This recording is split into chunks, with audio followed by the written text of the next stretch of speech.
நான் company side Setu கோயம்புத்தூர்லேருந்து இன்றைக்கி ஜிஎஸ்டி டிப்ஸ் ஷார்ட்ஸ் அப்லோட் பண்ணுறேன்.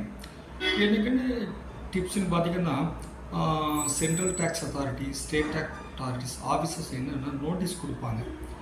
AS10, DR01A, DR01 அந்த மாதிரி பலவித நோட்டீஸ் கொடுப்பாங்க, ஸ்க்ரூட்னி நோட்டீஸஸ். அதுக்கு மாதிரி ரிப்ளை கொடுக்கணும்.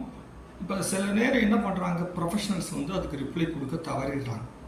ரிப்ளை கொடுக்க தவறிட்டு ஆஃபீஸர் ஆர்டர் போட்டோன்னு ரெட்டிஃபிகேஷன் ஆர்டர் ஃபைல் பண்ணுறாங்க. அது தவறு. என்னையை பொறுத்தளவு ஒரு ஆஃபீஸர் நோட்டீஸ் கொடுத்து நம்ம ரிப்ளையே கொடுக்கல அப்படின்னா நம்ம அப்பீலுக்கோ ஹைகோர்ட்டுக்கோ தான் போகணும்.